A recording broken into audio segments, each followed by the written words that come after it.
Et là, le décor est vraiment incroyable. On a vraiment l'impression d'être seul au monde.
Bonjour à tous, aujourd'hui on se retrouve dans le marais Poitevin et plus particulièrement dans la partie qu'on appelle le marais mouillé, qui est également surnommé la Venise verte.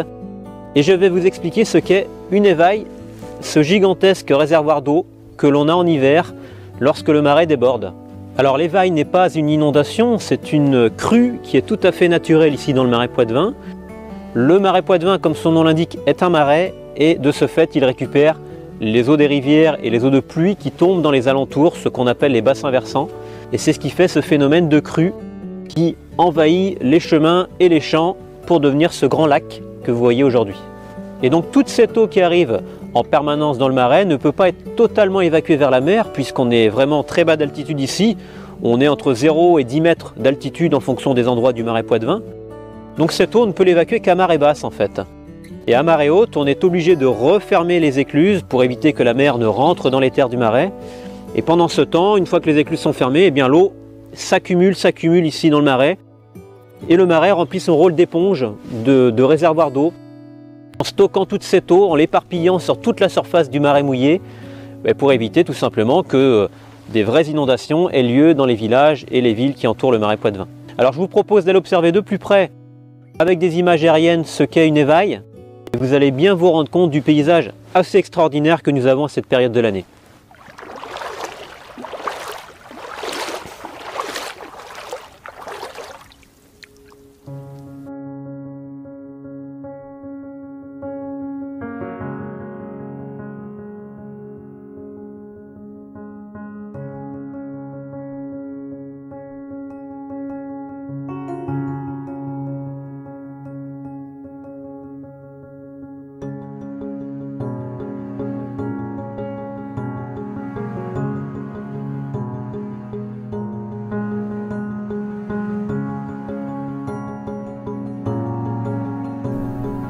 Alors ici dans cette partie du marais, ce sont des prairies où habituellement l'été et au printemps on y trouve des vaches. Alors vous pensez bien qu'en cette période de l'année les éleveurs viennent retirer leurs bêtes des champs puisque ici il y a environ 1 mètre d'eau au-dessus du niveau de la prairie. Donc le marais est totalement calme en cette période de l'année. pas d'activité humaine, le tourisme, il n'y en a quasiment pas.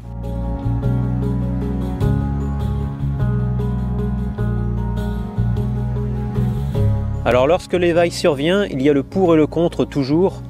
Le pour, c'est notamment pour la faune, pour l'environnement d'une manière générale, puisque hormis la faune qui s'épanouit dans ces lieux aquatiques, on a beaucoup de canards ici, de hérons cendrés, de poissons, de loutres, de ragondins également. Ce sont tous des animaux habitués au milieu aquatique, donc ça ne leur pose pas de problème d'avoir de l'eau comme ça par-dessus les prairies.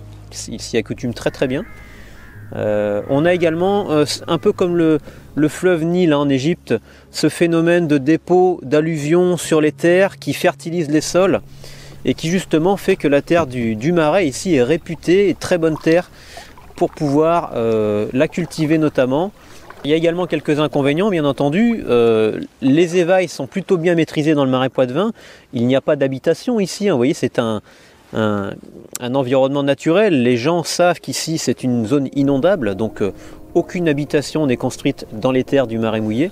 Et la plupart des habitations qu'on peut malgré tout trouver dans les parages, ce sont des maisons qui sont situées sur des buttes surélevées. Voilà, les anciens savaient qu'il fallait au préalable surélever leur maison avec de la pierre, de la terre, pour pouvoir éviter que les éveils n'atteignent le pied des maisons lorsque les années où on a beaucoup de pluie, et bien tout simplement l'inondation arrive dans la maison.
Alors pour mieux vous rendre compte de toute cette eau qui arrive dans le Marais Poitevin, je vais vous emmener du côté de l'écluse du Marais Pin, à côté du village de Magnier, où vous allez voir le fonctionnement d'une écluse.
Alors nous voici à l'écluse du Marais Pin, près du village de Magnier.